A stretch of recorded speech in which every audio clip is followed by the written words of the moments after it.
Alex, can you begin to tell us a little bit about yourself and your background? Well, my background is varied. I've done, like many other people, done a lot of different things. I've had accounting practices. I've owned commercial industrial businesses.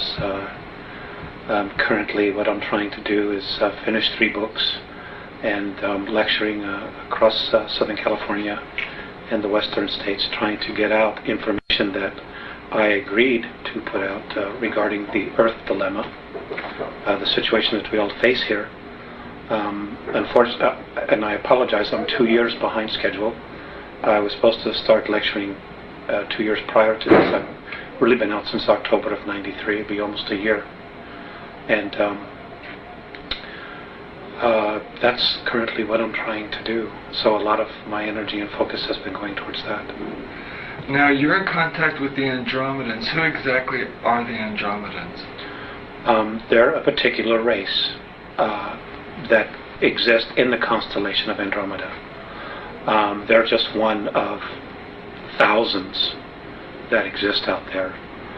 They are the particular races that I talk to and have had contact with and have given me and shared information with me are human. They're white-skinned to light blue-skinned, anywhere from 4 foot tall to 8 feet tall, and they are human in every way. Now, where did they originate, Alex? All human life originated in Lyra, and when Lyra fell during a war, long before one of the stars there exploded, they migrated out from Lyra during a war in order to preserve the race, and they went to different parts of our galaxy.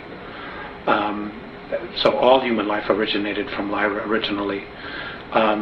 Because of their environment, they will, from generation to generation, pick up physical changes depending upon the surface and the organics of their planets and so on and so forth. The different colored race skins have to do with genetics involving the stars in which that they're exposed to. So that's basically where they came from. So their primary home star then is Lyra? Yes. And is that currently Originally still their home star? No, there's no human life in Lyra. So now where do they exist now? In the constellation of Andromeda. Okay. Throughout the constellation? Yes. Okay. They must be very plentiful then. There must be a great, vast civilization there. Yes, there is. It's an ancient race. Have they described what their civilization is like to you? Yes, they have. Could you go into Sure. some of the details that strike you the most about their civilization? They're essentially, no matter where they are, they're a one-world government. Their society would be approximately 4,700 years more advanced than ours on a spiritual level. On a technological level, they're 50,000 years. Now, but there's a balance between their technology. In other words, the technology they create is based on a spiritual necessity to evolve and not on one to defend themselves, even though it can be used for that. Now, when you say 4,700 years advanced spiritually, yes. How do you measure spiritual advancement in years? I don't really know. That's what they've expressed to me. I see. And they don't even use time in their world. There's no such thing really. But they use those numbers to accommodate us so that we can use those as a point of reference. I see. Okay. What do they call their world in their language? They don't speak. Everything is a symbol there. The whole race is telepathic. And I want to back up just a little bit. There are 28 different races there. Not all are human. many are dimensional, plasmic, organic, that were there before the human aspect of the Andromedans themselves, or the Lyrans got there and became Andromedans. There's a lot of life on the different dimensional levels that if we were to go to fifth density, we would be physical on fifth density, even though here we're on third density. Our perspective of them is being spirit. So, on each of the different dimensions, there is an abundance of life that is completely different than how we would perceive it. Because, our perception is of what third density is like. Even fourth density is very different, but we will have physical form in fourth density. Now, is third density the lowest density, or are there others lower? The animal and insect kingdoms would be, and planetary systems would be considered lower, but to be perfectly honest with you, I've not had a clear definition of that, because I haven't asked. My focus really has been us, and where do we go from here? Right. So now, what is the main difference between the third density and the fourth density? The real difference is consciousness. In fourth density, you can pretty much instantly create what it is that you think. Whatever your thoughts are, you manifest almost instantaneously. So there is a major degree of responsibility in dealing with that. Also in fourth density, we become more of a group mind. In fourth density, we're all telepathic. In other words, everybody can read each other's minds, which means you have to be real. You can't have hidden agendas because people will see right through you. Also in fourth density, we all become clairvoyants. We'll be able to see energy fields, see life forms, which means that if you're hiding something, it'll be seen instantaneously. They've also said that in fourth density, when we move into that, our court systems will change. There's still a positive and negative. That exists all the way to the fifth density, where you will experience to a strong degree the dualities in our everyday environments. What will happen is you'll have a judge and you'll have a jury who will all be clairvoyants, and they will read the energy field and know who's telling the truth and who isn't. And everything will be judged based on that. Will be based on energy, not on words. When you, in fourth density, when you walk by somebody or you touch somebody's hand, you will instantly know everything about them. So again, there'll be no hidden agendas. Everybody will really have to be real. And if they choose to have and continue to play out their agendas, whatever those are, then they will have the space. But you will know, or people will know, I will know who we're dealing with instantaneously.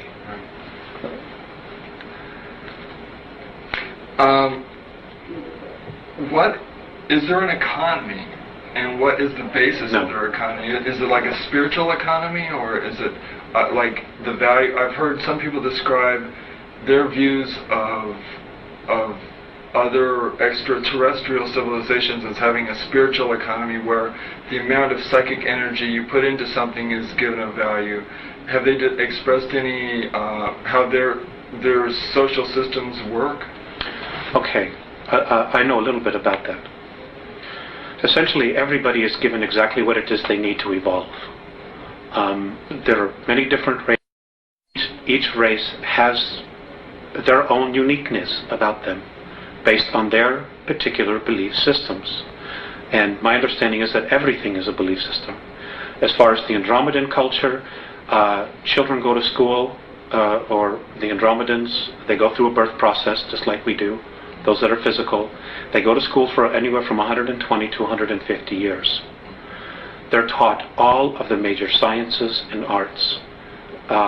There would be equivalent to PhDs or doctorates or masters, whatever you want to call it, in all of the arts. It is at that point, once they're done with all of that education, that they choose what it is that they wish to do or to evolve. And they can change their mind anytime they want. The whole purpose is the evolution of the soul and life. They're given whatever it is that they need to do that. I'm not aware of crime or whatever, or anything along those lines. Their whole focus is on education and not distraction. If it's something that is not educational, from what I've observed, it's just simply something they're not interested in. They just have it within them to constantly evolve on an educational as well as a spiritual level. And whatever they need is there for them to use. I'm not aware of them having to pay anything for it. No. It's just, to my knowledge, it doesn't exist. Now, is art and music important to them too? Yes, all of it is. But those things are very different than what we perceive. Art is creation to them. Things that are created out of thought, out of the isness, what they call isness. The Pleiadians call creation what we call God. Things that are created just by thought, by nature, they consider art. They use extensively holographic technology. Music, their music is of the universe, of what the music that certain planets make as they rotate around their sun, what different solar systems make as they revolve around their sun, and what whole systems, the sounds and energy that they create. To them, that's their music.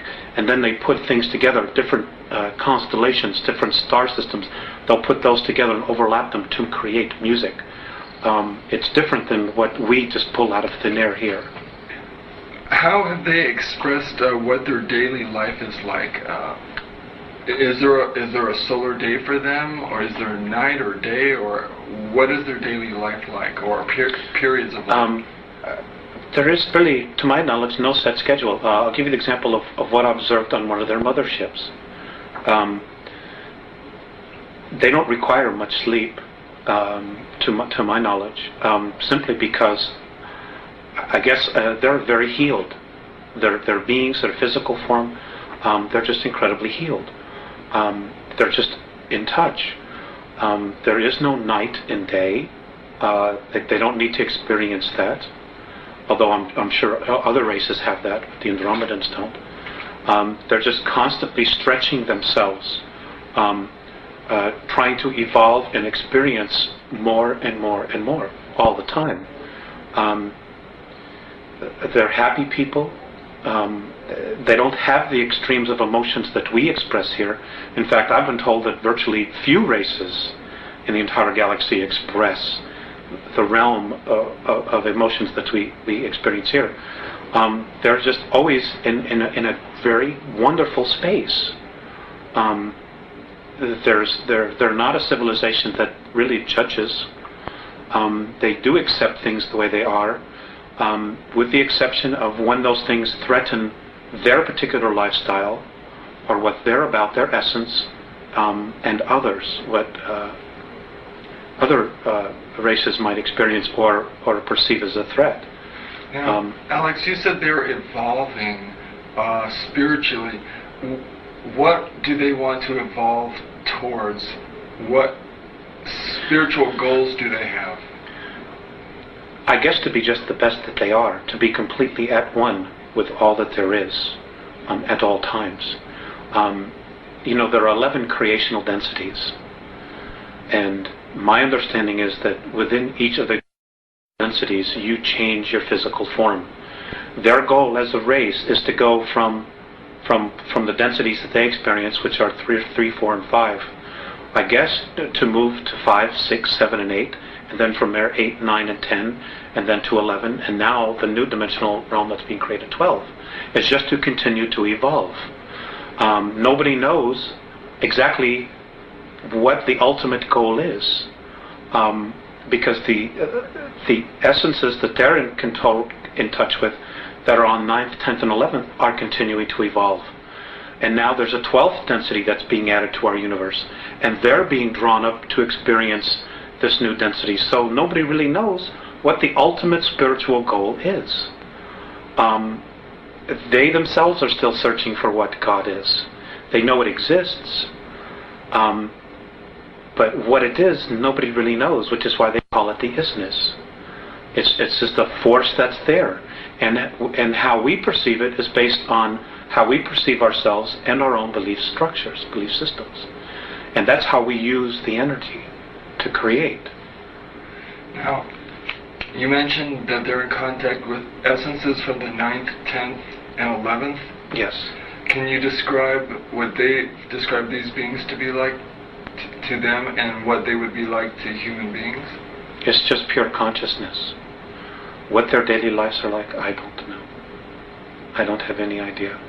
Have they described them at all in any sort of detail to you? Just light. Just light. Just light. Just light. Just light. That's all I know. Okay, now, what abilities do the Andromedans possess that exceed those of Earth humans? You mentioned telepathy. Well, that's an interesting question, and I don't know that I necessarily like the way you put it. The abilities that they have are latent in everybody. They just haven't lived in a society that has been screwed with like we have been here. They're all telepathic, they're all clairvoyant, they're all healers because they're taught all of the sciences. They're whole. I guess that's the only way that I can put it to you, is that they're completely whole. Every soul knows who they are, they know who they've been, they know what their reincarnational past has been. They as a soul have a personal agenda, which every time they incarnate they're consciously aware of. So they know where they're going. They see improvement in themselves life after life after life. We, if we hadn't been so screwed with here, would have the same abilities.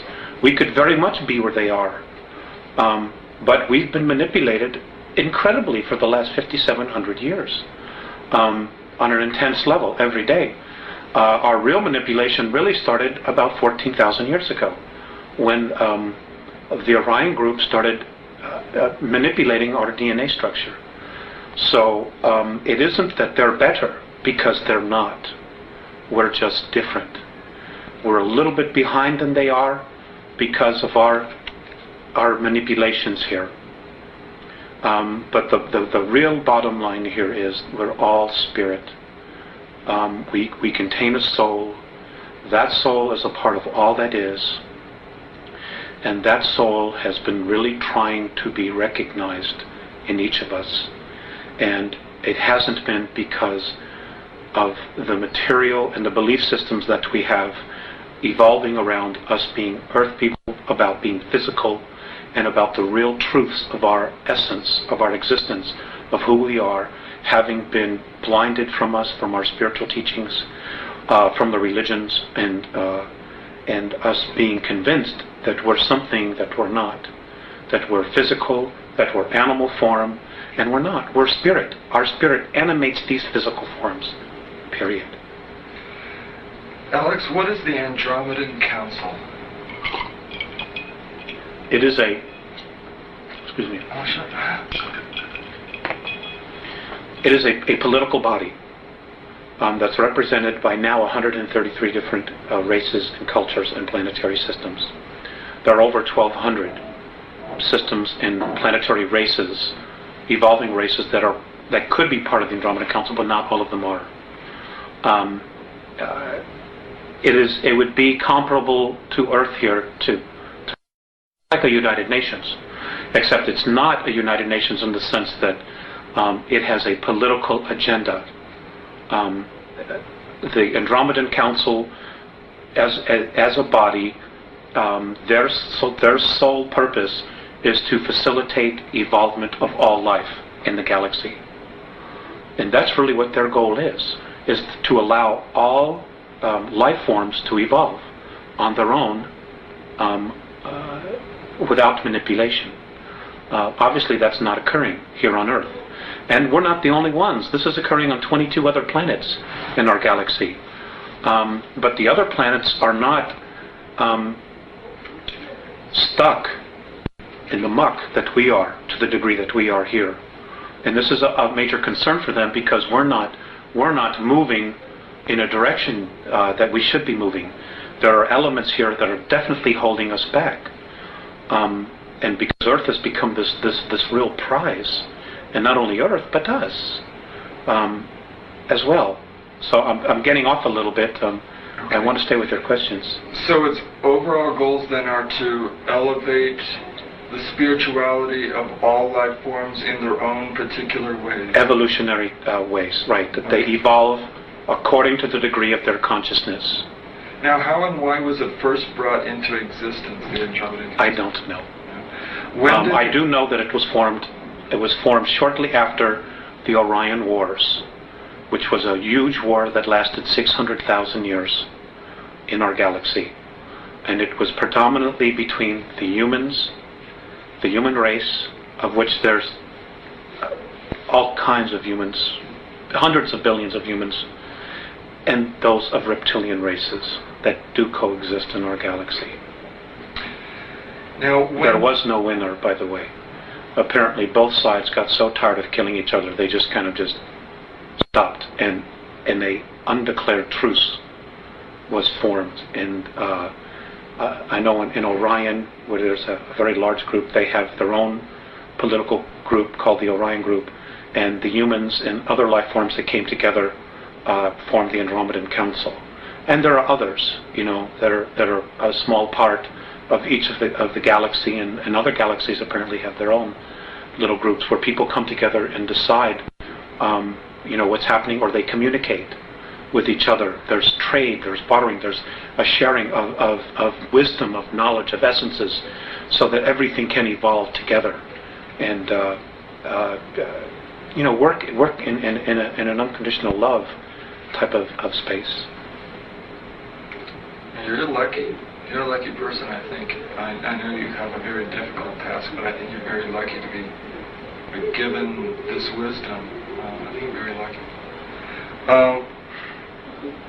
When did their interaction with human beings on Earth begin? 1980. 1980? 1980. And how did that begin, and what was the essence of that interaction? Okay. It really all evolved around the Pleiadians themselves. Earth has been the subject of discussion for a long time. The real attention and focus really started when we started detonating our first nuclear weapons. We did, as a race. Nuclear weapons had been used here in our ancient past hundreds of thousands of years ago, because there have been wars here between a lot of different factions, predominantly most of them human. The Pleiadians had agreed or offered to come back here and try to help raise the consciousness of the planet. Well, apparently what happened was, when they got here, they were really faced with their past. The Pleiadians had had incredible civil wars amongst themselves, and other wars. And they had just moved into a fourth and fifth density consciousness, and they didn't want to come back here and take the warrior space again. And because of the Greys' involvement here, and the Orions, and a small group from Sirius B, and the Orion group, and a group from Rigel that are here as well, and others, they didn't want to come back here and have to move into warrior space. So they started dragging their feet. In other words, they didn't do as much as they needed to do. Well, as this is occurring, changes in our galaxy are also occurring, and they're moving at a much faster rate. So the Andromedans finally said, what is happening? What have you accomplished? And the Pleiadians basically said, we're having our own conflicts dealing with this, because the Pleiadians themselves have a tremendous amount of karma with our solar system, with Mars and Earth. They simply just weren't as motivated as they should be or could have been to start making the changes here. They also had made some communications with the Earth governments that didn't go very well at all. So basically, they said, well, we don't know what to do. So the Andromedans themselves said, okay, well, we'll do it. We'll take this, because it is important for the whole. We'll make an effort. Now, the Andromedans were probably the better choice, because they don't have any karmic ties to us. So they're completely neutral, and they're probably better observers as well, because of their neutrality. So they've basically been taking over. And what they did was they got involved in 1980. They're working with the Pleiadians, with the Syrians. They have... Which group is Syrians? From Sirius A. Sirius A. So what they're doing here now is they're trying to raise the consciousness. They came back in time to 1964 to contact me. I'm not the only one. There are others. There are also other people who are mediums or channels or whatever word you want to add to it, who are also getting information on a spiritual level. Octurians are also involved. And the whole point is they want our part of the galaxy to evolve. And what's holding it back is our solar system. And what's holding back our solar system is the consciousness of humanity on the Earth. The Earth herself, as an entity, spiritual entity, wants to move into fourth and fifth density. But she can't yet because of the consciousness of humanity. And in order for her to do it without humanity, one of the two things have to happen. Humanity either has to shape up, grow up, as the Andromedans say, or humanity has to be removed and get out of the way. Cleansed. Exactly. Whatever term you want to use. But those options don't necessarily involve us using our free will. So that's the dilemma that we have. It's like we are so entrenched in our belief systems that the reality of our belief systems is being chipped away daily, to what we think is real. And an overlapping degree of thoughts and energy are being introduced that hopefully will open our perspective, enough people's perspective, to the point where we can experience a real leap in consciousness here. And we have to do this quickly. We have to do this by 2001 in order to really... particular month? Between July and August. And what's happening? That's the probability. What's happening July, August 2001? Well, basically nothing, but, we're creating our future. Much of our future, that our belief systems, is being focused on the Book of Revelations, on other prophetic disasters that are to occur. So you're talking about self-fulfilling prophecy? Right. We're literally going to create it. We're literally going to create our own demise. Because we're buying into belief systems that say we ourselves are not mature enough or grown up enough to take care of our own selves. So we need somebody to come in here and take care of us. And that's an absolute recipe for disaster. Because, who would want to come down here and save us from ourselves? Because then they're going to have to tell us what it is that we're going to have to do. We're not taking responsibility for ourselves. The Andromedans say that, the divine plan is one of freedom. Any savior that comes down here and implements a government to save us, there's freedoms will be taken away from you. So that whole system of belief was part of the system of control that was set up in the first place. That's right. A lot of it has been Gray and Orion manipulations. Okay. And if you have time travel, it's very easy to go back in time and manipulate the future.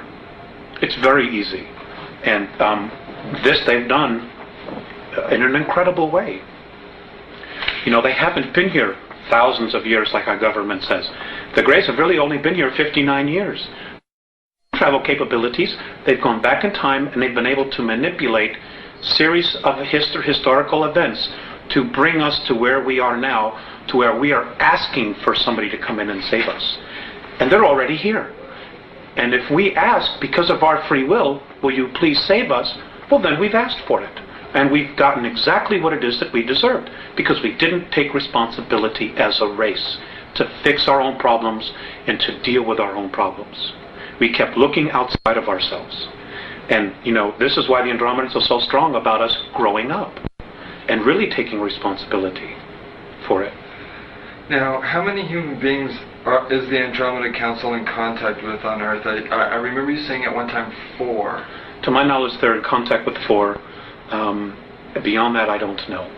I don't know if there are more, if there are going to be more. I know there's one in the United States, there's one in South America, one in Asia, one in Europe. But there are other groups that are here over 170, who may also on some level be talking to people and communicating, whether it's physical or telepathic or through mediumship, dealing with the different spiritual levels. There's a lot of information that's being sent down here. Are they finding it's effective? Is it working?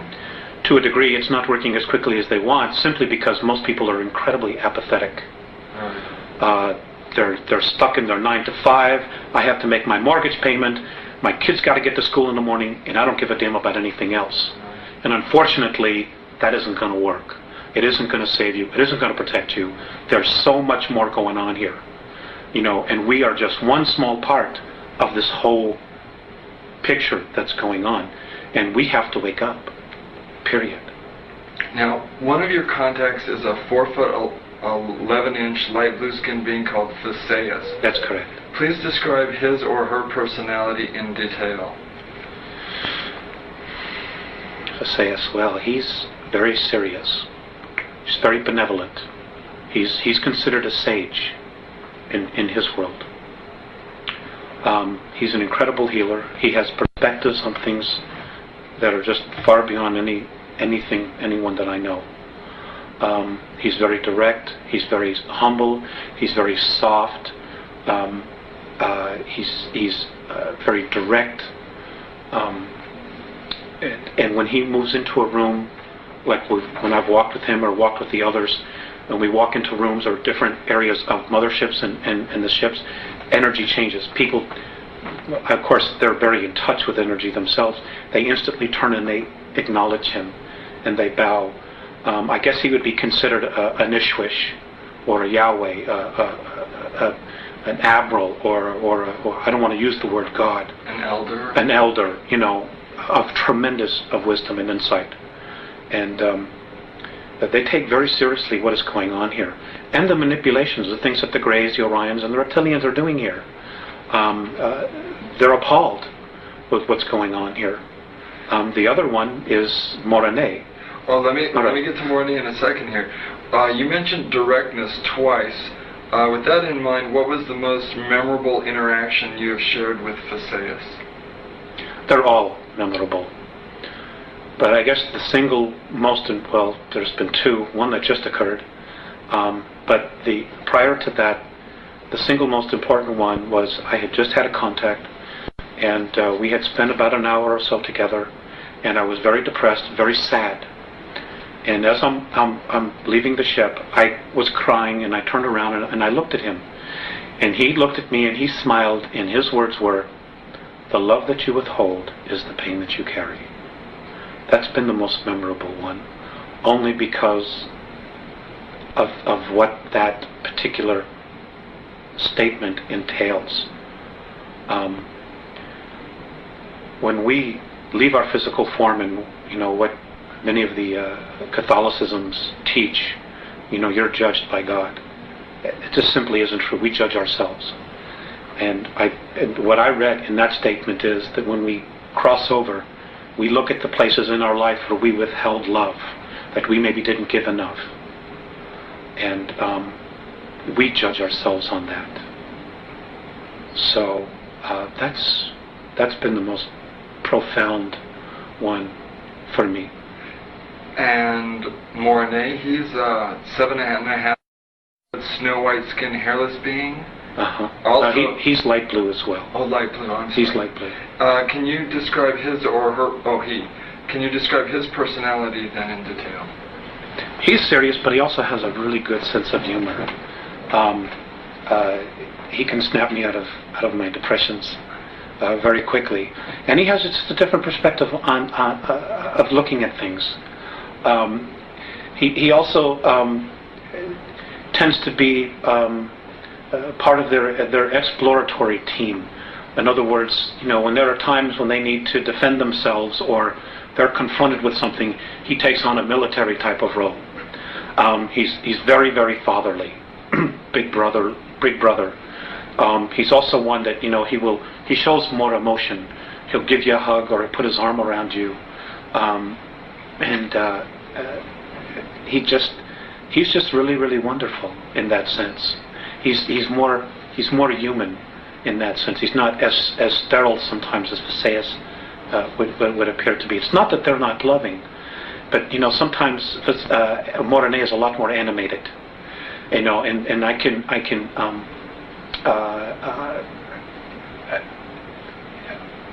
relate more to him, and I think he can relate more to the emotions that we experience here, the tremendous extremes that we experience. I think he's a little bit more in touch with that, than maybe sometimes Visayas appears to be. Now let me ask you, what was the most memorable experience you've had with Morene?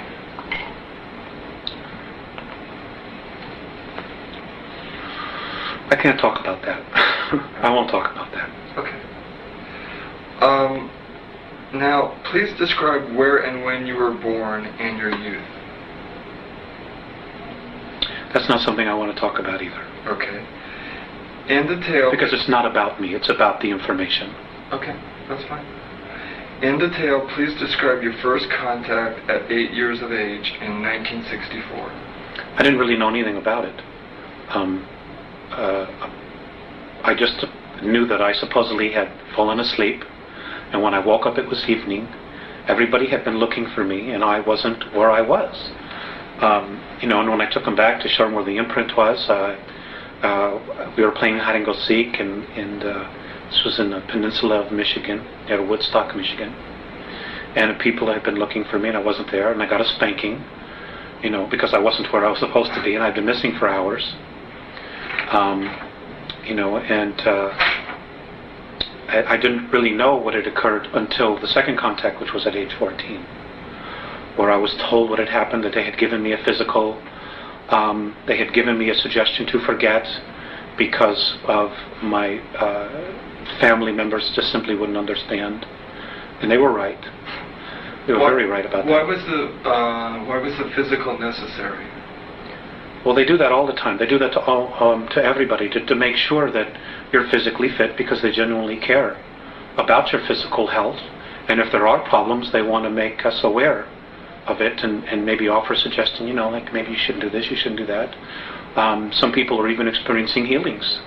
And it's just a genuine caring for, of acknowledging who you are, not only on a physical level, but on a spiritual level.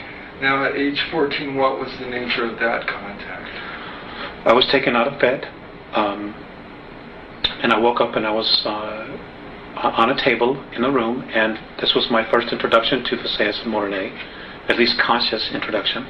And they were looking down, and I did, on a soul level, experience a recognition. There was no fear whatsoever, and we talked, and they showed me some things about my physical self. They also gave me a ball which recorded my entire energy field, who I was, who I've been in past lives. And as it was recording this, I could see all these different images of who I'd been going across the screen. And they saved this, and this was put into the computer so that they would contact me and could contact me no matter where they were at any particular time that they need to. I was asked if I wanted to help them. I agreed to do this, although at the time I didn't know exactly what it would entail. I had at any time the choice to say no more, but it's been an incredible experience for me. Alex, I presume you had soul recognition of them, that you had had previous incarnations with them. This is true. Do you want to talk at all about any of that? No. Okay. No, everybody on the earth is from someplace else. None of us were born and hatched here. None of us as souls were created here. We all come from another time and place. My understanding is that all of the conscious spirit that's in this universe came through different black holes from other universes in time and space, which we simply aren't privy to. So we're ancient. There's no age to us. We weren't created with the universe. We came through another universe, through the black holes, to this place that we now call our universe, to continue to evolve. That's everyone. virtually everyone. That contact at age 14, was that contact time travel in any way by the Andromedans to prepare you psychologically for your future contacts? Yes, they were all the contacts is where they had to come back, because they came here in 1980. Right. So they had to go back in time. And that's what they've done with a lot of people. Even the Pleiadians, to some degree, I understand, have done that, where they go back and they start preparing people early for responsibilities they will have in the future, as opposed to hitting them all at once and saying, "Here you go," just dumping it on your lap, and you're saying, "Oh my God, what is this? My whole reality." So there's increments of preparation that have occurred and continue to occur, and this is occurring with humanity on a whole, in similar fashion, where information is being disseminated in little bits and pieces of ground roots. People are starting to come together and really sensing change, and they're slowly but surely being brought to a level that when the real truth hits them, they'll be able to experience it, handle it, and assimilate it for our good. Now, in 1985, your contacts with Visayas and Morni began to become more frequent. Please describe the nature of your contacts and the content of your discussions and the ways in which you communicate with them. We don't have enough time for that. But we have put together a series 1 and series 2 of this information. In 1985, it really started to, the information, they were physical. It evolved around the Greys, the Earth agenda, our spirituality, religions, Earth governments, Earth history, our genetic creations, the 22 different races that have actually colonized the Earth at one time or another, and who we have within us genetic racial memories of, within our DNA. And present time, things that are occurring now, and probable, I stress probable future events, because the future is being created every day, and it's being changed every day, based on our thoughts. So, just to sum up, it is, I would need 10 hours. Okay. That's not something I could very simply go into. Okay. But the series of 8 and so on and so forth does in fact cover that. Okay. All that information. All right. Now, how does the symbol they gave you play a role in your contacts with them? Symbol. Apparently, they gave you a symbol that you use when you want to talk to them. Want to talk to them. The symbol was something that I chose. Oh, I see. Do they ever talk amongst themselves in a language you don't understand? They do, and it's not really a language. They're telepathic, and yes, they'll stand in circles when they're talking, and when they do talk, flashes of light where their third eye is, right here, different flashes of colors that we don't even have on our third density spectrum, just appear, and they're just boom, boom, boom, boom, boom, flashing all this color, and it's like instantaneous sentences are being just communicated, and sometimes there's nodding, sometimes there's nodding this way, or sometimes up and down, sometimes there's gestures, but all the time there's just flashes, and their flashes is their language. It's rare that I've been privy to what it is because they happen so fast. I couldn't assimilate it. So there are some universal gestures then? Yes. All human beings are very animated. Yes, they smile. They also frown, and they also look very sad when something is distressing them. So they do experience it. They do experience emotions, but not to the degree that we do. After they've had their discussions, one will turn to me. Usually, most of the time it's Morene, and he'll talk to me like I'm talking to you. He'll actually go to the great lengths to speak to me. Or sometimes it's just telepathic. He'll just look at me, and for a while there I wasn't always getting the message because I was so focused on the color that was flashing in front. I was watching that. I was like, wow, this is really amazing. But then sometimes I'd have to repeat it. So, but now that novelty has worn off. So now I listen to the message. And Visayas is almost always telepathic. So that's what they do. What have they asked you to do in order to help them? Just to disseminate information. I'm currently in the process of trying to investigate all of the current UFO information that's out there, and what I've had the ability to do is sometimes check it with them. Well, is this true? Is that true? And they've said yes, or they've said no. There is a lot of disinformation out there. So what I've been trying to do is just to assimilate what is real and give it from their perspective of how it affects us. We have a real mess on our hands. Okay, let's talk about some of that. According to your Andromedan sources, there are 3 groups of extraterrestrials who are involved in very distressing agendas here on Earth. One is the renegade gray-skinned Zeta Reticulans. Another is the Giza intelligence, formerly of the Pleiades. And a third is the reptilians from Alpha Draconis. Is there another? Yes. Okay. There's the Orion group as well, and there's 141 of them here. And they're from Ursa Minor, Ursa Major, Rigel, and Betelgeuse. From that particular group, that particular area of the star system. There are a lot of agendas here, hidden agendas. And you have to understand that some of the races, for example, the Draconians. The Draconians themselves did not evolve as a life form in our universe. They were dumped here. They were brought here because they're just a pain. They're incredibly smart, they're incredibly psychic, they're incredible builders, but they're bullies. Their whole thing is control, domination. And because there's no race in our universe that can really beat them up and wipe them out, they don't have to choose light or dark. They're just where they are. And they've chosen the opposite polarity. They're a tough bunch. They've manipulated a lot of civilizations throughout our galaxy.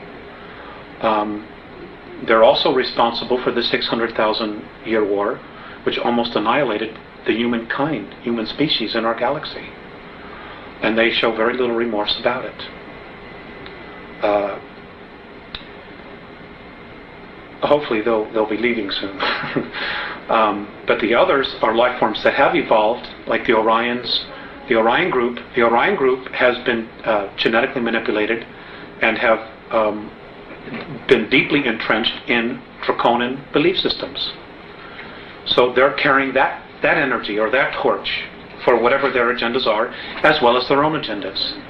Okay, the reticulant, the Greys have been controlled and manipulated by the Orion group. So there is a system, a class system here that's been established, and this is very common in the non-benevolent or regressive extraterrestrial structures, where there's a class system of workers, warriors, administrative or priests, and then the hierarchy, the royalty. And the lower you are, the worse you're treated. We have a history of that here on our planet as well. Right. You know, the caste and we've been taught this by the aliens themselves. Right. And the Pleiadians very much were part of that as well. For a time, they were very much in that belief system. Well, let's focus for a while on the renegade Zeta Reticulans. The agenda of the gray-skinned Zeta Reticulans. Okay. Number one, I would like to say that, there's a lot of confusion that not all reticulans are evil. There are some reticulans that are incredible healers, that are incredibly benevolent. Unfortunately, most of them are getting a bad rap right now because of what the Greys are doing. And there are 5 different subspecies of Greys. May I interject here for a moment? I've heard the phrase long-nosed Grey describing their physical character. Those are not the benevolent reticulans. Okay. The benevolent reticulans look like children. So the non-benevolent ones are the long-nosed Greys? That's correct. That's what I thought. That's correct. Okay. And there's a lot of information that's being. Some people are experiencing real benevolent experiences with them, or they're told that they're experiencing benevolent, when in fact they really haven't. They just maybe haven't been regressed or taken deeply into their subconscious to know what is happening. They're incredible masters of mind manipulation. But anyway, their race is dying. They have been so genetically altered by the Orion group that they cannot reproduce. So they were told by the Orion group to come in here, this is how it's been related to me, to come in here and set the stage to break down the social structures so that when the Orion group and the Draconans come back, there are two classes, royalty and workers, which is exactly what they're doing. You can see that agenda happening right in the United States since the beginning of the Reagan administration. This is where the focus has been. It's been on the United States, singly. And there's been a reason for that, which we'll cover in just a little bit, but let me get my thoughts out here.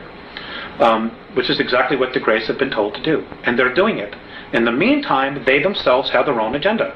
They see us, because of our genetic stock, of having the DNA of 22 different races and the racial memories, of trying to breed, to cross the genetic bridge so that they as a race can have enough genetic stock to continue to propagate their race, which according to the Andromedans, they're destined for extinction.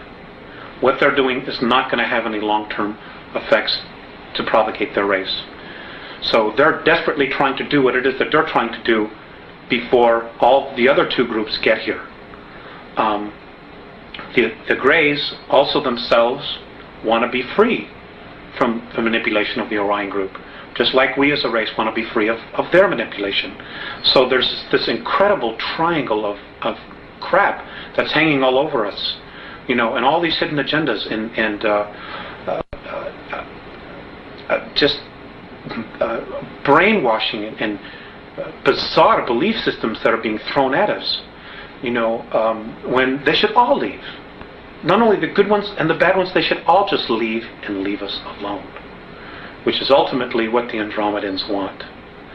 But unfortunately, that isn't going to happen right now. Not until some changes occur. We have to begin to raise our consciousness. Right, we need to. Right. And the first thing we need to do is we need to stop warring with each other. We need to come together as a race, and no matter what happens, we need to stop all of the political garbage and say, look, when it comes down to the bottom line, all we have is each other as a race. Period. And this is our planet, this is our home, and there's enough of us that are polluting the planet that we need to stop. Because if we don't stop polluting the planet, Rick, we're not going to have a place to live. Period. Is there an Earth quarantine that the renegade Zeta Reticulans violated? Yes. And what was that quarantine? The quarantine was they were supposed to, it's the same quarantine that evolves, that any other evolving planet has. No intervention with an evolving race. But because of our genetic stock, the Greys did it.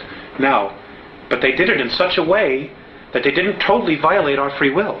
They dangled a technological carrot to the government, and the government took the bait.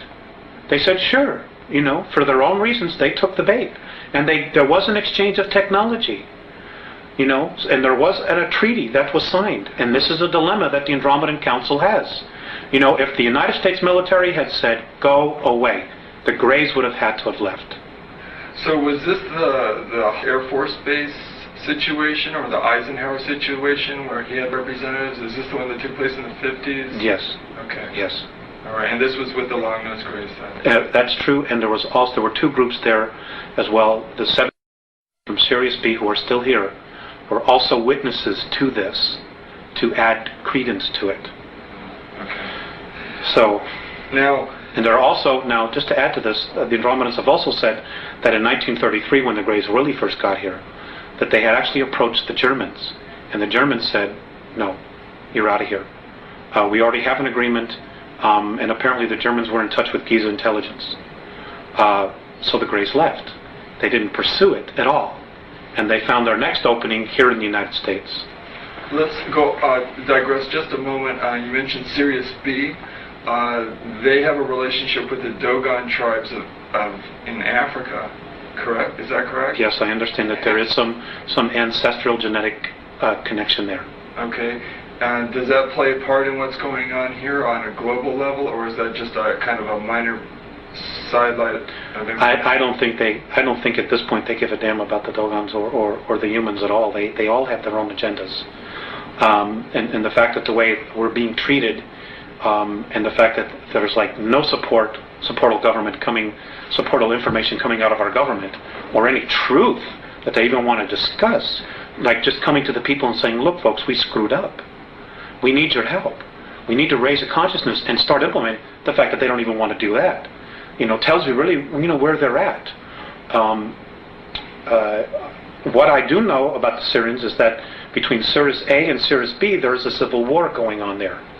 And a lot of that, and there are also 21 other systems. There's war going on in Perseus as we speak.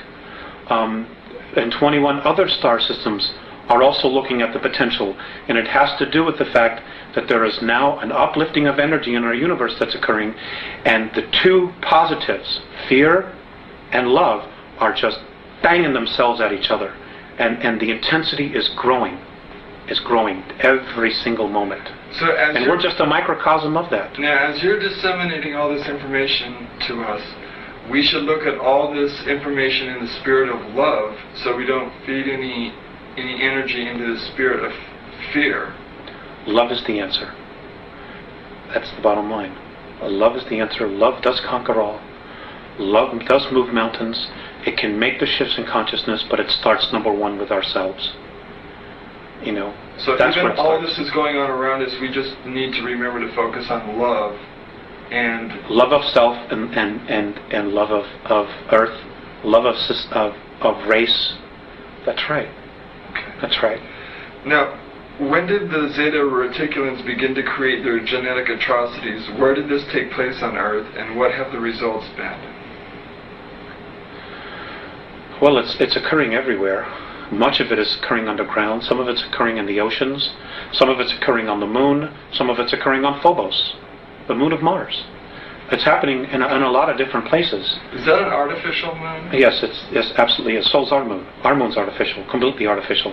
It was brought here from Ursa Minor, apparently between 11 and 12,000 years ago. For the purpose of? Of being a satellite and a base, which they evacuated some time ago, but it's now being operational again. And I covered this in the series of 8.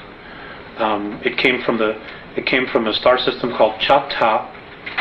That's for a word. That's the word they use, Chata. And it was the 17th planet out of a solar system that had 21 planets, and it was one of 4 moons. And it was brought here. It is older than the Earth. There are ruins all over it. There are bases underneath it. It's everything that we're told it isn't. So that's a whole unique story unto itself. Okay, now what are the results of these atrocities, these genetic atrocities, been, and are we going to begin to see more of them appearing? Well, the Greys are trying to create a sub-race that is a blend between human culture, the human race, and their race. A kind of a hybrid Sith. Exactly. They're not being very, very successful. And one of the things that they're trying to do is they're really looking for the soul. They don't understand the soul. They don't understand our extremes of emotions as well, because they're very, very different from us. There's experiments haven't been all that successful. There are a lot of emotional problems with that, with their because what really makes a human being is our essence, is the spirit that animates the physical form. Well, there's also another factor, and that is that they actually feed off the energy. They're vampires. The Zeta Reticulan Greys. The Greys, right. They're vampires. Is this where we get our vampire legends? A lot of our vampire legends? I don't know about that. I don't know if that has to do with it. I don't really know. I wouldn't be surprised, to be perfectly honest with you. But they feed off the energy. They can even bottle the energy and use it for later times. They're also stealing the vital bodies of human beings and storing it.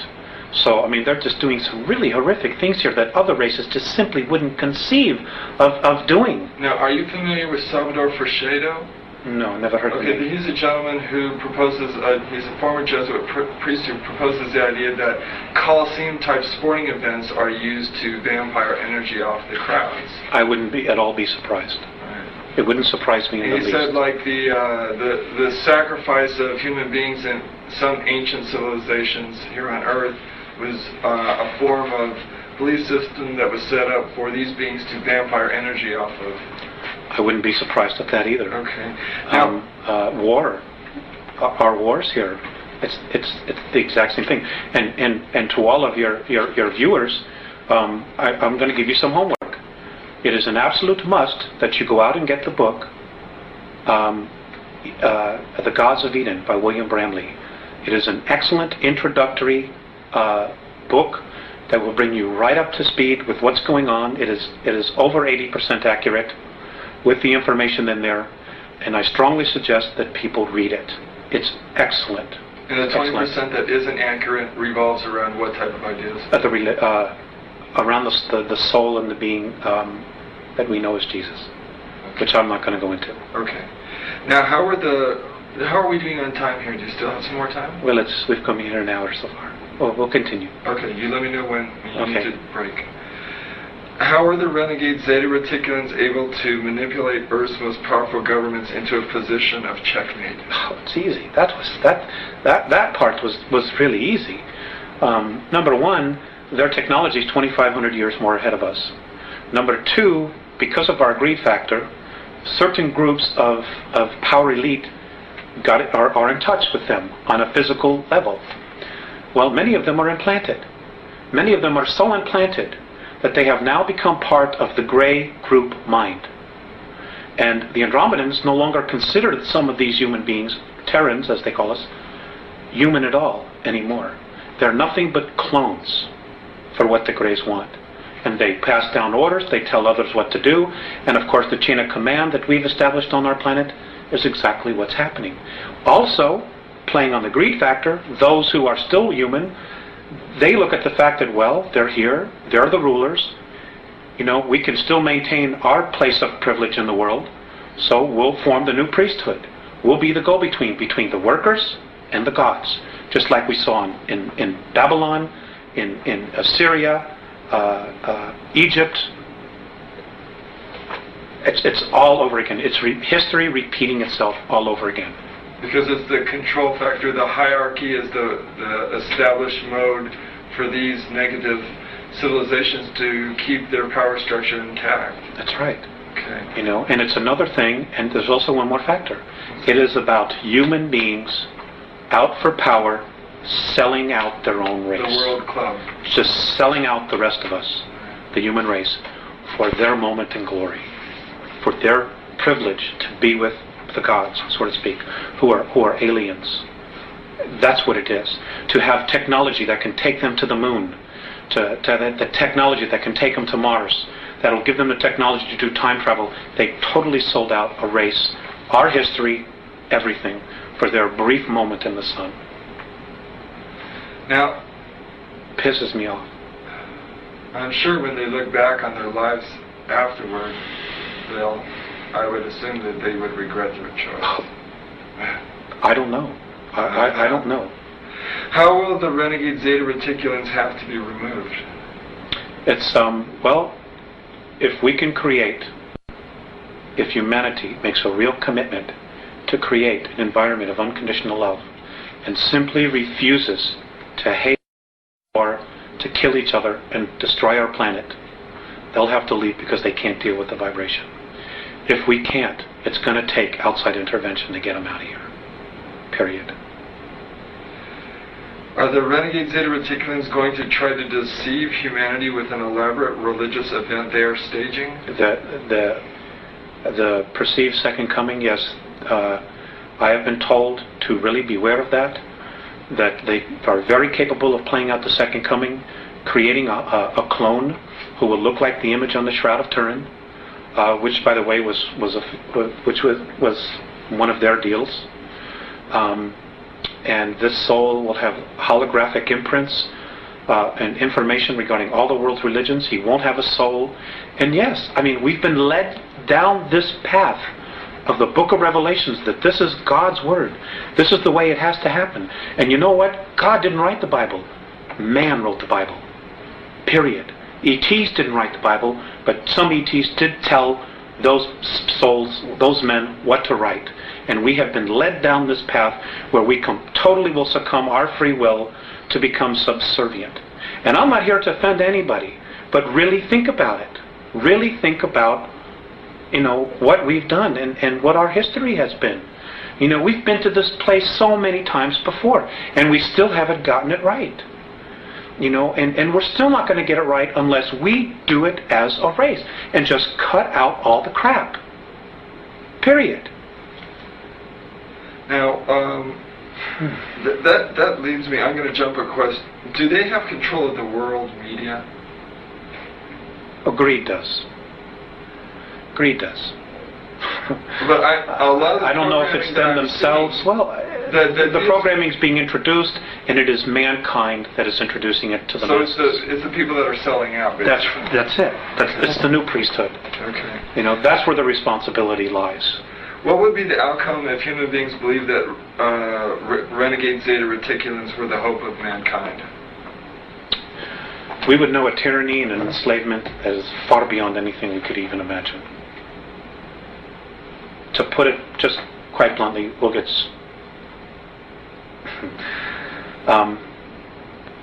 we'll never be free again. We'll never be free again. We will be stuck until we're rescued by an outside force. We ourselves will not be able to break free. That's the bottom line. And right now, we have an opportunity. There is a window of time for us to break free, to do it ourselves, to really make this incredible leap ourselves, so that we can have the benefit of taking responsibility for it. Now, in that passion that you talk with right there, that passion that we have, if we want to break free, should be manifested into the spirit of love? Yeah, love. That's the bottom line. It's brotherhood. It's knowing that, hey, we're a race. It doesn't matter the color of our skin. We are a race. And we're being messed with in a big way. We're being manipulated in an incredibly audacious way. They're just mocking how stupid we are when we're really not stupid. But nobody will tell the truth. Nobody will come out and say, hey, none of this is right. We were never meant to live this way. And they had no right to come down here and mess with us the way they've done that. And the real strength in us, in our own permanent evolvement as a race, will come from us standing up, taking a stand and saying, you know what?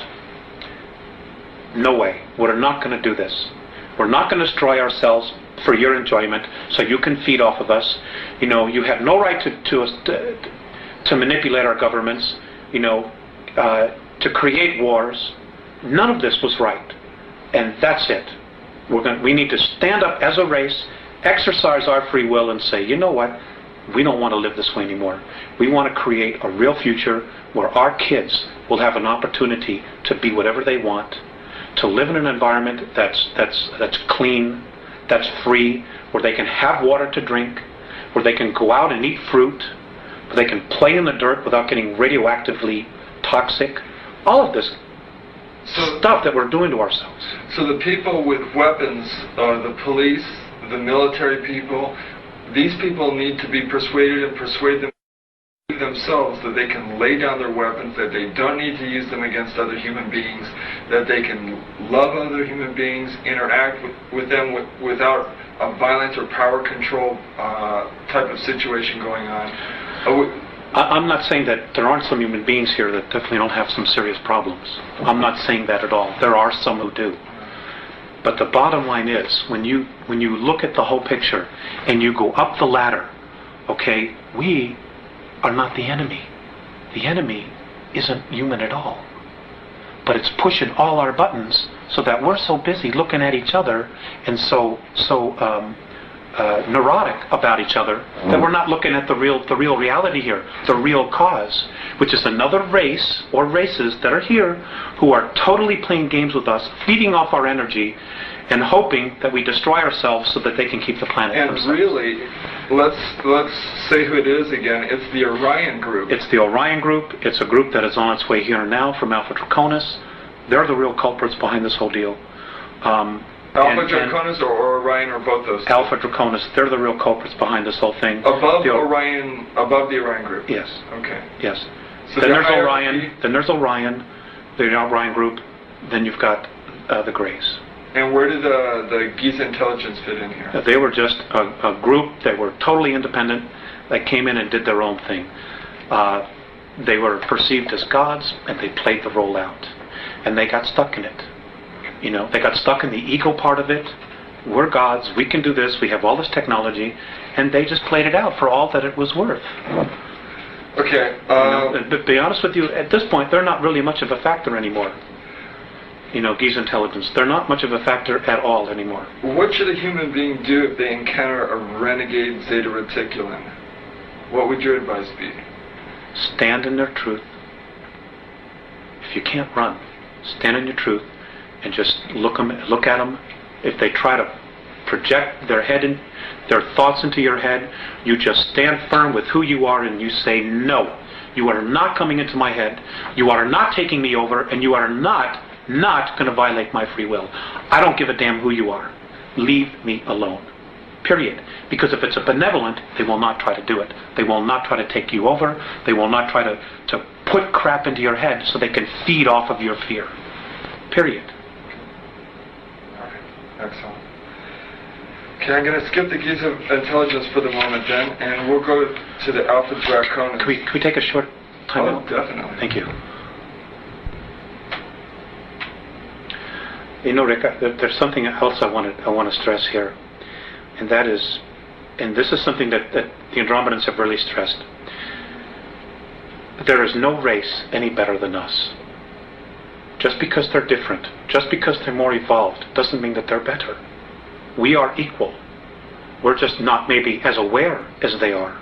But that doesn't mean that any race is any better or any less. In fact, we're all equal. So we should not worship anybody? Hell, no. Absolutely not. That's how we got into this mess in the first place. Right. Absolutely. If you want to worship somebody, worship the God within you. That's it. Worship no one else. And if you're going to have a tyrant in your life, let it be that part of you that's critical of you. Let that be your only tyrant. Don't give anybody else any power outside of your physical form to be a tyrant, to control you, or manipulate you in any way. Be yourself. Because if you are yourself, you're a part of God, and that part of you knows what to do. It knows the right way to live. And, you know, and this is really interesting. Because of our genetic makeup, the 22 different races, and all of the DNA and the racial memories that we have and the genetics that we have, because of the fact that we are spirit, do you know, and this is an incredible thing, do you know that the Andromedans actually consider us royalty? They consider us royalty. We obviously aren't acting like royalty, but we're the only ones in our galaxy that can make the claim to having the genetics that we have and the possibilities and the capabilities of doing what we can do as a race. We're the only ones. They actually consider every single one of us royalty. Now, think about that. I guess all beings that would try and be spiritual and raise their spirituality in essence would be royalty. You know? Yes, I suppose that's true. Talk a little bit about the ringleaders then of this whole orchestration that's going here on Earth. According to your Andromedan sources, there are 22 races originally colonized the Earth, the first race being the reptilians from Alpha Draconis. What was the nature of their colony here? Well, they're Hyperborean. Basically, they're explorers. And they're also genetic engineers. They would just colonize. They would take samples. They would hang a flag and say, this belongs to us, just like we did with the moon. You know, but we weren't the first ones there. Exactly what we've done. They were explorers. And they would just go to a place, they would see what was there, they would explore it, if there were minerals that they needed, if there were other life forms, organisms, whatever it was that they needed, they took, and then when it was done, they had enough, they moved on, and just kept exploring and expanding their realm of exploration or territory. And you said they were dumped here. Originally they were. They were dumped in Alpha Draconis. Nobody knows exactly where they came from, and my understanding is that even in their ancient history, they don't know exactly where they came from. But they were left in Alpha Draconis because that particular system offered them the highest probability of survival. And from there, they were able to create craft, space travel. I mean, they're magnificent in what they did, and they're to be commended for what they did. But the fact that they need to control and dominate and manipulate to the degree, sorry, I have a problem with that. And so does half of the galaxy. That's just the way they are. They're the biggest bully. Nobody can beat them up or wipe them out, so therefore they have no motivation to change. So that's the space they hold. And, the Andromedans actually consider them the ultimate warriors, which says a lot, for whatever reasons. A lot of bullies end up destroying themselves. Well, that's something that may possibly need to happen, we hope soon, or I hope soon. Because we need to be free. We need to have our shackles that we've been put around us let go of, so that we can really evolve. And we have awesome potential. We really do. We have been, as a race, we have been through so much here.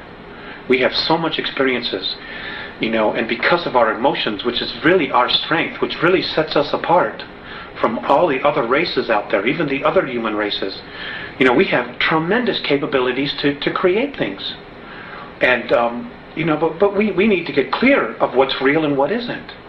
We also need to get really clear about being able to create our own future, to create our own reality, and not have somebody say, well, that doesn't work for me, so you're going to have to do this, or play God and ruler over us.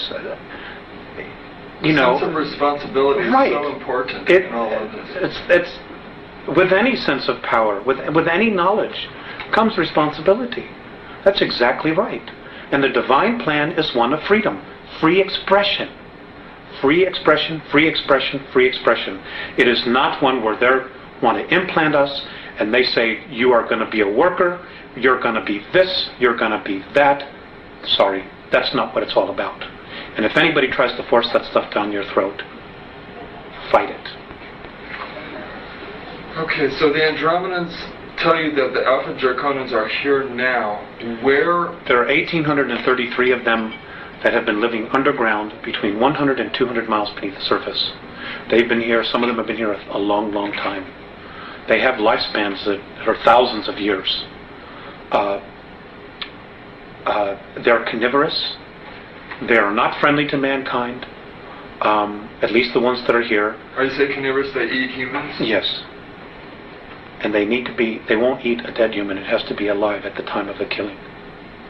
Their preference is children. And we've been told, you shouldn't talk about that. There are other people say, well, you better not talk about the reptilians. Well, bull. Why not? According to the Andromedans, they're responsible for 31,712 children disappearing in the last 25 years from the United States. These children were food. And I'm supposed to just shut up and not say anything about it because people don't want to hear it? That's tough. That's tough. Westchester County, in the last 5 years, 3,000 children in the Westchester County, New York, have vanished without a trace. Where are they going? Why are we allowing this to happen?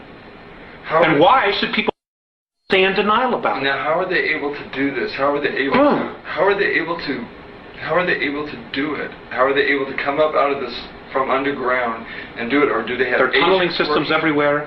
They're being helped by the Greys, and also there are groups within the higher echelon that are actually helping them acquire this. So human beings are abducting the kids and getting them to the Greys, who in turn give them to the Alpha Draconans? That's right. That's part of the deal.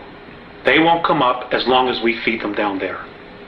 You understand? It's about human beings selling themselves out. The echelon attitude here, the needs of the few outweigh the needs of humanity. And sorry, that just isn't right. But it's going to have to be humanity that's going to rise up and take the stand. You're just going to have to turn off your televisions. They're going to have to get in their car. They're going to have to fire everybody in Washington, D.C. that knows and does nothing. And they're going to have to do something. This apathy's got to end. Otherwise, the way we live is going to end. Period. I mean, that's the bottom line. You know, and I'm not coming from a fear space. I'm really quite angry about the apathy and the fact that, you know, when people give lectures and try to tell this, people want to stand up and fight with them. Look at what's happening around us. The indications are everywhere. Everywhere. The truth is now an obscure thing. You know, the lie is the norm. There's something wrong here. What's wrong with this picture? Sorry, I'm getting crazy. No, you're not. You're expressing frustration, I think. Why, aside from the carnivorous aspect to the Alpha Draconians, why else are they dangerous to humanity? Because they don't like us. And what are they willing to do with humanity? Eat us.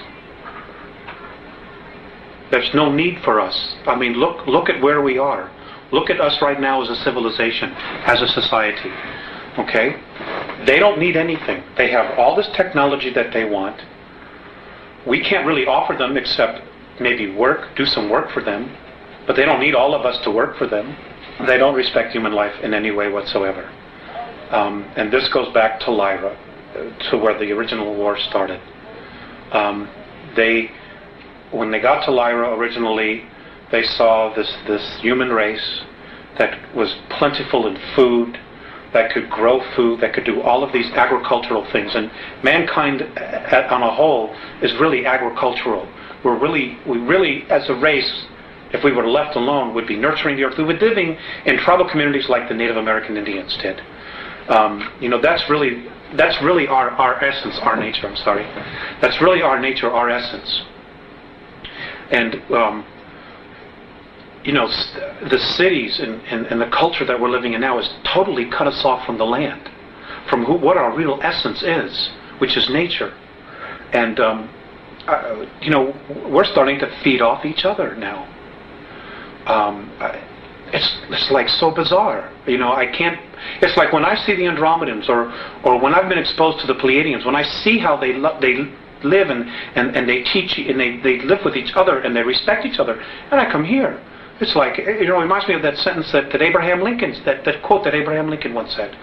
You know, if you are above the earth looking down, you could be an atheist. But when I'm on the earth looking up and seeing the heavens, I know there's a God. It's like the duality. And I think enough of us, more of us, really need to start taking the perspective that what we're doing here isn't right. You know, we need to get in touch with what's out there, with just the whole idea that, God, how did we get here? What makes me be here? You know, as opposed to going home after work, turning on TV, watching 3 hours of television, going to bed, getting up the next morning, going to work, and doing the same thing over and over and over and over again, like robots. Throw the televisions away. Just throw them away. Okay, what are the physical characteristics of the Alpha Draconians? What do they look like? I don't have that. Maybe it's in the car. They're ugly. I mean, they think we're ugly, too. You know, and I guess it's all a matter of perspective and belief system. In my belief system, and I'm only taking responsibility for me, they're ugly. They're anywhere from 7 to 22 feet tall. They can weigh up to 1,800 pounds. They're reptilian. The ones that have stubby tails, if you see one that has no tail, he's of the warrior class, or the worker class. The longer the tail, the higher their rank. When you see one with long tails, with winged appendages, he's considered royalty. Whenever you see one, you ought to just run like hell. You shouldn't approach it. You shouldn't provoke it. Just get the hell out of its way. Just get out of its way. Just run. You know, there is a way to kill them. If you can't cut off their head, they have two hearts. There's one here, underneath this armpit, and one here. Or, if you can't get to that area and you need to slow it down, you need to hit it right above its groin area.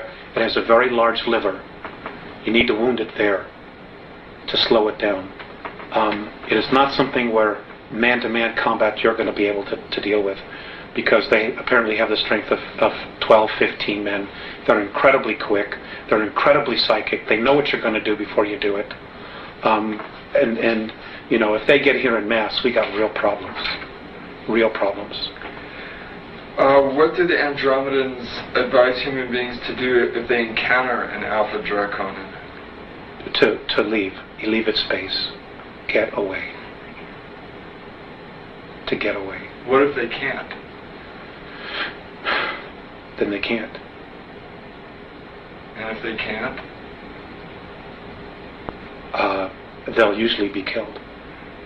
And what do have the Andromedans spoken in any detail about what a human being should do if they are in that position?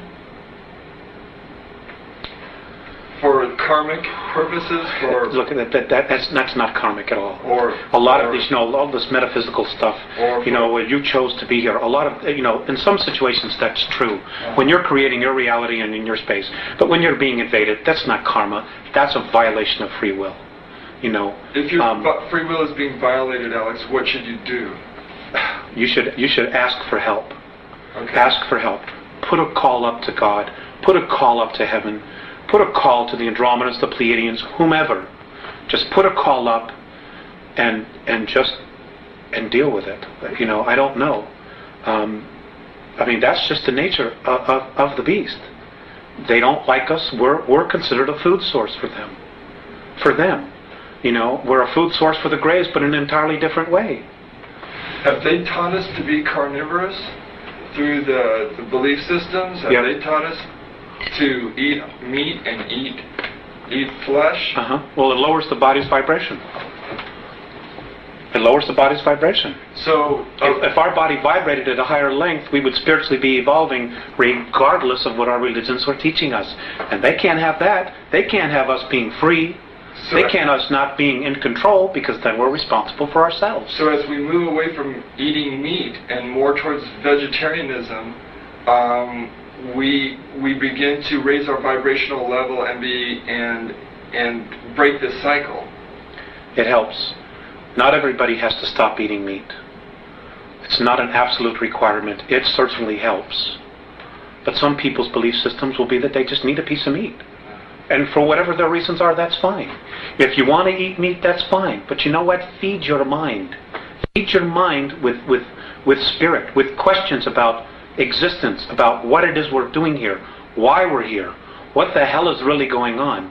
Why is it that I have all these material things and I'm still miserable in my life? Well, I know that a lot of people with questions, where are some of the truthful answers? You mentioned one book, The Gods of Eden, that you felt really strongly about. What other sources are there that you feel that we have access to, aside from our inner selves, which is actually the best place to probably begin looking? But are there other starting points that people can use that you know of? I mentioned Gods of Eden. George Andrews' books, E.T.s Among Us. There's a lot of information in there that not only deals with the E.T.s, but also the world political government, which right now is very dangerous for humanity, because it's part of the Great Plan. It's part of their regressive alien plan to keep us in jail. Okay, do not pass go, but keep us in jail. Oh God, suddenly I draw a blank. Okay, just as you think about it, interject it into the conversation. Okay. You mentioned throw the television out. Are television programs conditioning our youth into accepting these hostile beings, do you think? Or is that just human beings doing anything for a buck? I don't necessarily know. I don't know. But the violence is desensitizing. Violence is just a way of life now. We've been taught that. We've been programmed that violence is just a way of life. So when we see really violent acts, oh, that's too bad. Well, honey, what's on Channel 7? Or what movie are we going to rent tonight? That's what it's come to. And it's wrong. It's absolutely wrong. There is no reason that any of this has to occur at all. It really doesn't. And a lot of it is the responsibility of the people, because if the producers in Hollywood are going to make movies like this, and we're going to go and buy the tickets, well, they're going to be motivated for the buck to continue to make these kind of movies. Where if they spend $20 million and nobody buys a ticket, they won't be making those kind of movies. So it comes back to people taking personal responsibility for what they think, what they want to believe, and what it is that they want to create. Do the Andromedans really feel that we'll be able to reach that window? Right now it's undecided. And that's the scary part. They don't know. What would help push it forward? I don't know. I really don't know. Except for just, start listening to people that are talking. Start really paying attention to what's going on. My grandfather used to have a saying, believe nothing that you hear and half of what you see. I wouldn't believe a thing that comes out of Washington, D.C. In fact, it's my own personal belief that this next election that's coming up next year in November, that every American should march on Washington, D.C. and should fire every single person that's there. They have run this country into the ground. They have totally sold us out to the United Nations for a buck, for the debt. And, even the monetary system, it's just a belief system. We could change that tomorrow if we wanted to. I mean, we're so intelligent, we could create something different. But we're believing, we've got to have this money. Do you know that we're the only race in our galaxy where people starve, that people are homeless? It's such bull. It doesn't have to be like this. If you're alive and you're on a planet and other civilizations, even the draconian races, they take care of their own. They don't sell out each other like we do here. They don't throw somebody in the street because they don't have a paper, which is really what it is.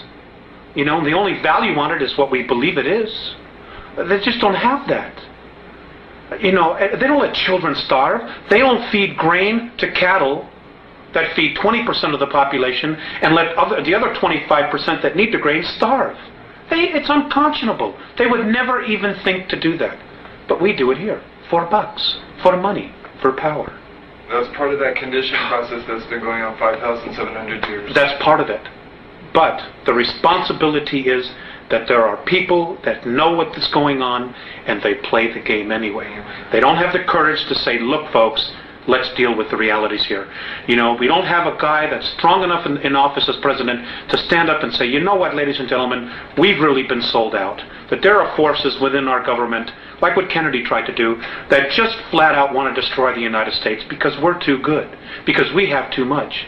Instead of raising the consciousness and the life, everyday life, what's the word I'm looking for? A standard of living.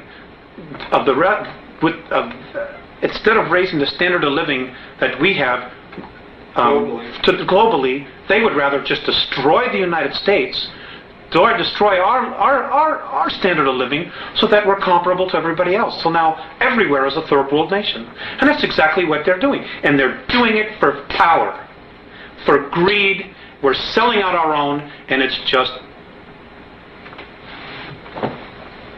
something's got to be done. Could you describe the human military bases on the dark side of the moon, Mars, and the Mars probes as Andromedans, and how the Alpha Draconians fit into this scenario? The Mars probes, the Russian and the US one, they're gone. They were destroyed. They're history. There's no secret here about, it's taking pictures privately. And it doesn't matter whether you believe that or not. It's history. Okay? March of '89, the Russians took pictures. Mars was invaded. We had a human colony there of 300,000, so I'm told. One was underground, one was above ground, Adam and Eve. They're conquered. They're being taken over. The human beings that are from Earth, that volunteered or were kidnapped to go there, are in deep trouble. Many of them have already been eaten. Some of them have already been killed. There is nothing we can do here as a race to help them. So that was Mars was conquered by the Alpha Draconians. That's right. They came in. There's 100,000 of them there. They have approximately 2,111 scout craft there. They're in an area underground that is 64 square miles, known on Mars as the area of Tempe Terra. That's where their base is. It's an ancient base that they had. It's over 1 million years old, and the last time it was in full bloom was 317,000 years ago. Now, if we begin to train all our telescopes on that, are we going to be able to see activity going on there? I suppose that we would. I have a feeling that they already are seeing incredible amounts of activity, but they're not allowed to say it. They're just not allowed to say it. Nor, who's going to want to jeopardize going to jail, being ridiculed, being fired, giving up everything they have to come up and say, well, I'm an astronomer, and I was looking at Mars, and I saw alien craft, and I know there's a base there, and it's being conquered by reptilian aliens. Who's going to have the guts to come up and say it? Nobody in the power elite. Nobody wants to blow their mortgage. But somebody's going to have to, right? Well, yes. But eventually, it's going to be too late by the time they do it. Is that what you're thinking? Yes. And that's exactly what the Andromedans are thinking. You see, there are people probably saying, well, God, why don't they just come down and save us? There's a lot to that. Number one, if we're rescued, we don't permanently evolve ourselves. Number two, we won't take responsibility. If something goes wrong, we can always blame it on them. Number three, it doesn't just change our reality, it changes their reality as well. Number four, the Andromedans and most of the other benevolent races, they don't want to have to come down here and babysit us. That's not their job. It's not their job at all. Now, in the way you told me that... And number four, and number five, let me just add this. Look at how we've treated our Earth. Look at how we've trashed it ourselves. They're like, why should we come down here and help you when you don't want to even help yourself? Or even make the effort? The cleaning up the planet, we're giving to government bureaucracies. Well, here's $3 billion here. There's $10 billion there. Here's the super fund to clean up toxic waste, $20 billion. And the place is getting worse. That's not the problem. The problem is on an individual level, on an individual basis. Just don't create plutonium anymore. Just don't create styrofoam anymore. Just tell the industries, the corporations, because we're the ones who control it. We're the ones buying the products. We won't buy it unless you fix it. End of story. Period. We need to change it. It's our planet. We are the bulk of humanity. It isn't the corporations. It isn't the Fortune 500. It isn't the Committee for 300. And it isn't the Trilateral. We could fire all of them if we had to. Period. But it's coming together and it's doing something about it. And it's going to have to be grassroots, and people are going to have to start doing it soon.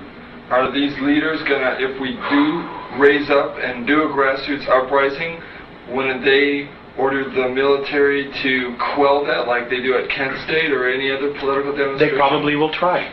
They probably will try. You're absolutely right. You're absolutely right. But you know what? Let's take an example of the American Revolutionary War. 4% of the population of the colonies actually rose up and fought the British. Only 4%. The rest stayed home, stayed in the pubs, drinking ale, doing whatever, and waited to see who would end the war, to see who would win. And then when we won, everybody wanted to take credit for it. But it was really only 4%. Those heroes. And those 4% changed the face of the world. Well, 210, 12 years, whatever it is now, we're right back at the same place where we're being called to do exactly the same thing. But the paradox here, Alex, would be then that if we begin to war against ourselves, that's going to exactly fuel the whole fire that's going on. Maybe for a brief time it would. Until one side surrendered or saw the light. Do you know much about the New World Order? Do you know that they're building concentration camps to put millions of people in? Do you know that the United Nations has got 300,000 troops in the United States right now that they're going to use to confiscate weapons? And they're sending our active military troops out of the United States so they won't be here when this happens? Are you aware that that's going on? Do you know that just off the coast just south of the border in Veracruz, there are 300 tons of Soviet military equipment ready to invade? I mean, this is that there are states actually wanting to secede from the Union. Yes, there are 9 different regions. The United States has already been designated to be split up. They're getting ready to totally dismantle the United States of America. And you know, the only real part of the United States of America, and I get so angry with this, is Washington, D.C., 68 square miles. That's really all that is the United States. We are in the Republic of Arizona. People in California are in the Republic of California. It is those separate republics that make up a United States. Washington, D.C. has totally manipulated everything. We're no longer the United States, what the forefathers founded. It isn't that at all. And you know, in 1992, the Congress approved the UN Charter. Well, what people aren't aware of, because it wasn't printed in the press, in the newspapers, in our controlled media, is that because it's a treaty, it supersedes the Constitution of the United States. The UN Charter is now the law of the land, not the Constitution anymore. And in the UN Treaty, Articles 55 and 56, look it up, folks, prove me wrong, state that the United States Congress no longer has to abide by the U.S. Constitution.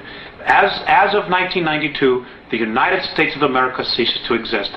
They just haven't told the people yet. And they're not going to tell them until after they have outlawed all weapons, after they have totally regulated the Second Amendment and taken everybody's firearms away, so you can't fight, so you can't stand there and be free anymore. This is all part of the plan. This is why the Andromedans are so strong about trying to make the awareness here in the United States, because not only does it control media, but there are some incredibly strong spiritual essences here, people here, you know, and we did this no less than 200 years ago, and many of the souls that were there then have incarnated again, and they're here. Jefferson is alive, their soul.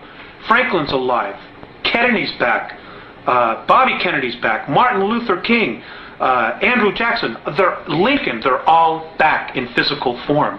They've all incarnated, they're all here in the United States. Because right now, this is where the battle is, between light and dark. You've got the grays over us, you've got the reptilians underneath us, and between us you've got humanity, of the human. You've got the American people, I mean all of the world, but you've got humanity sandwiched in the middle, wondering what the hell is going on here. Let's talk for another 10 more minutes. Okay. What is the ultimate agenda then of the Alpha Draconians in relation to Earth and to this part of the galaxy? They do not want our galaxy to move into 4th and 5th density consciousness, because they lose complete power. But it will anyway, won't it? Not necessarily. There are no guarantees. There are no guarantees. There's no guarantee that Earth is going to go into 4th or 5th density. There's no guarantees that the entire galaxy is going to get there. Because if that were the case, they would probably just leave us alone and not give a damn what was happening here. No. You see, the Draconians are 3rd density. They're physical just like us. They can only move into 4th density by mechanical means. If we move into 4th and 5th density, they've lost their playground. They've lost control of what they want to control.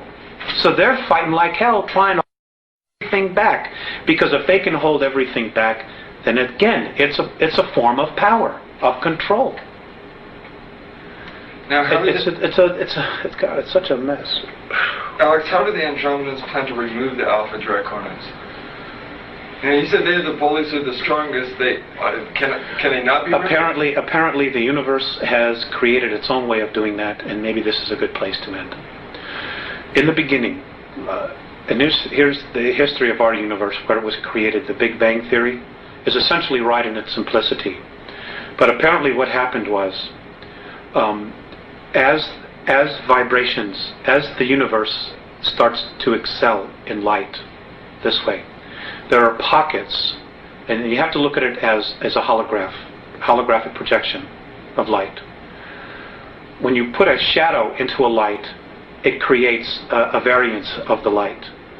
Well, apparently what happens is things that don't ascend or choose to take higher consciousness, they get very, very heavy in weight or in light, whatever you want to call it.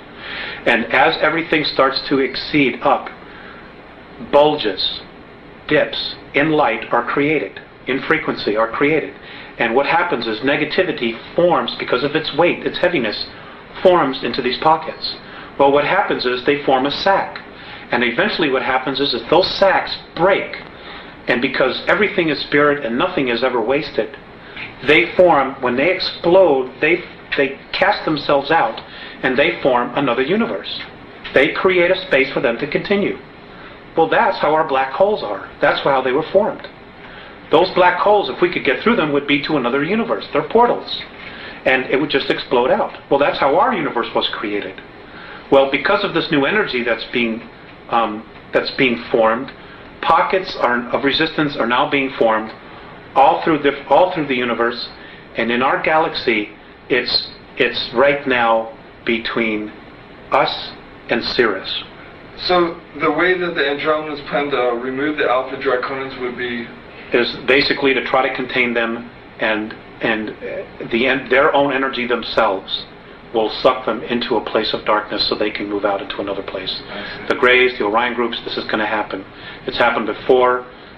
They know it's happening now, and this is why everybody feels this intense energy. Things are suddenly really starting to increase, and it's simply because it is increasing. So at a prior time, then, they were sucked out of another universe into Alpha Draconis? Is that basically essentially what happened? They were sucked from wherever they were into another universe.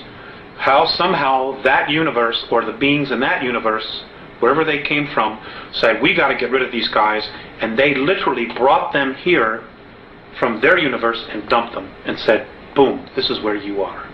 Because they came here in physical form, which means they had to have been brought here. They didn't evolve like all the other life forms here have evolved. They were brought here in full physical form, which means they were created someplace else and dumped here and said, your history. Well, someplace else, then, there's some very irresponsible people.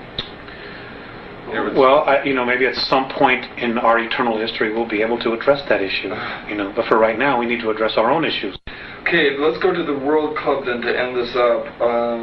And future events. According to the Andromedans, mankind has been manipulated for 5,724 years. Human agents must have participated in this throughout history. Who are some of the major players in this deception? You mentioned Hitler and the Giza intelligence. Most of the pharaohs, most of the ancient Egyptian gods.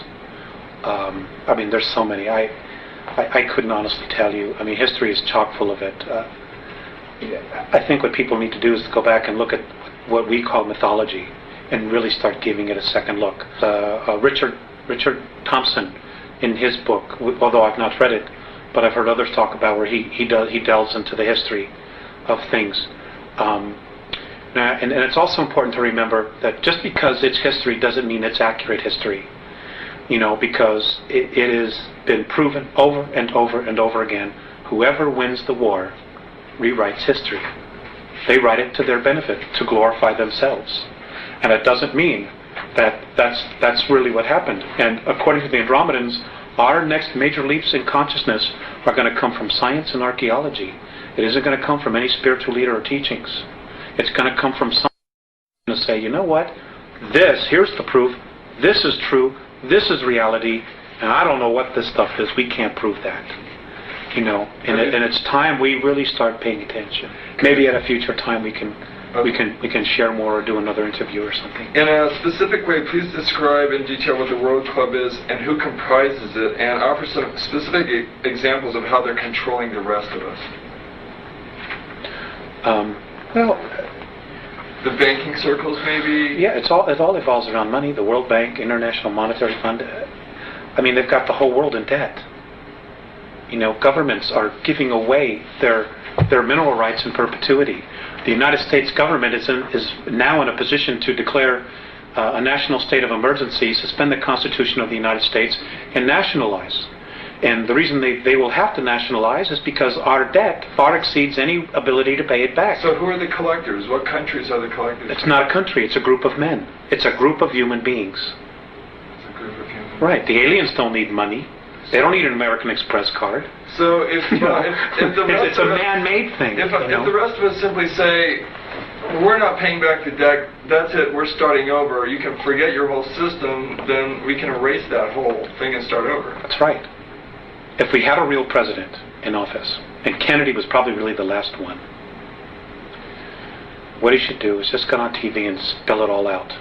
Surround himself with people that maybe he can trust to protect his life. You should get on television before Congress and all the houses, the House of Representatives, in front of everybody, and spend 3 hours and give everybody a real education. Number one, the Federal Reserve is private.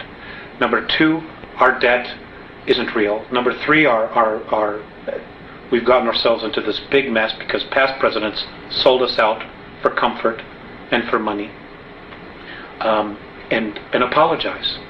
And then what he ought to tell, and just say that I'm nationalizing all the banks under the United States Treasury. We're going back to a silver standard, just like the Constitution says, and give everybody an opportunity to get back on track here, to maintain our standard of living and just start healing, And then the next thing I would say is, or make sure if there were any POWs alive, that they came back home. And I would start healing all of that crap. The fact that, that our POWs were sold out because of a debt, because of $3 billion, when we've wasted $3 billion, or a promise to Vietnam, when we've wasted that kind of money on such stupid things as studying the sexual habits of a tsetse fly or frogs mating. I mean, it's unconscionable that we've allowed our government to do this. Alex, we've got about 5 minutes left. Let's see if we can do some real brief answers to some of these last couple things, just real brief. The United States, Britain, and the Soviet Union, according to your sources, have been building secret technologies and bases on Earth, the Moon, and Mars for some time. Where are these bases to be found on the Moon? Where are they? Yeah. They're on the dark side. And do you know what the locations are, what they're called? Yes. One is under Jules Verne. God, I wish I had those notes in front of me.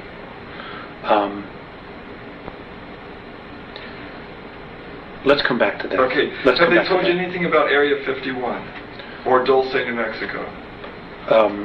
Yeah, there were a lot of stuff there.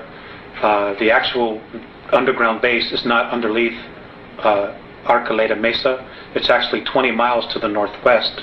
That's just an entrance point in and out. This is Area 51? This is in New Mexico, Dulce. Okay. It's not exactly right there. As far as Area 51, yes, there's a lot of stuff that was going on there, but a lot of that has been moved, and it's now in New Mexico, in the Sandia, underneath the Sandia Laboratory. Diego Garcia Island. Diego Garcia Island, there's a base there. Pine Gap. Diego Garcia Island, there's anti-gravity anomalies there, and this is how they were able to blow a lot of equipment into space without using rockets. And then they would have the UFO-type craft, which we built from technology we were given. They would hook a tow chain to it, and like a tow barge, just tow it to the moon. Okay, and you mentioned... And it runs, and the equipment that's there is run on free energy. Stuff that was built that was created in the 1920s, that we've been absolutely not privy to. We haven't had to pump 1 gallon of oil out of the ground since the late 1920s. They've had free energy, but because of money, they've be controlled. They've allowed us to pollute the environment, to devastate the oceans because of petroleum products when we don't need it for money. Which brings us briefly to Alternative 4. When the Martian base fell, when the Martian base fell, the world government, those elite, figured out, well, we don't have any place to go now. The moon is not set up for long-term habitation, where Mars is and could be.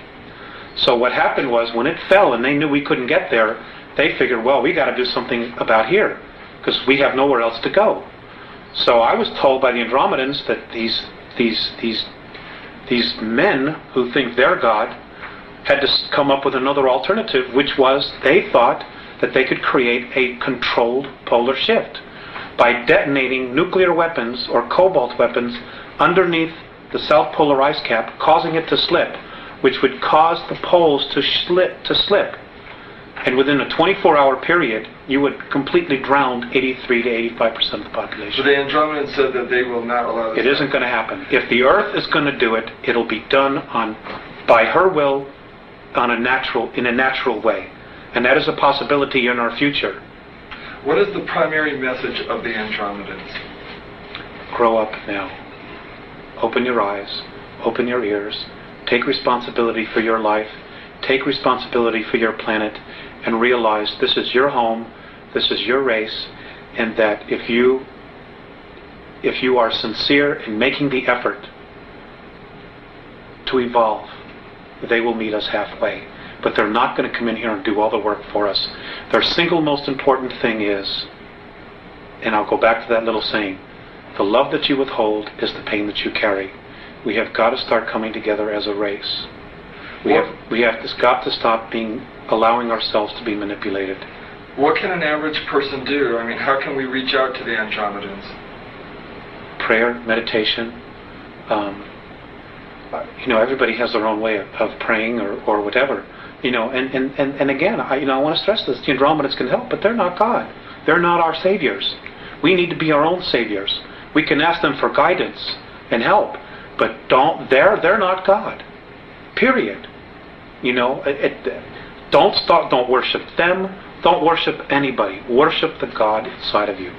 What will happen to those human beings who do not make the jump? They'll go somewhere else. And what will happen to those beings who do make the jump after the jump? They'll move into fourth and fifth density.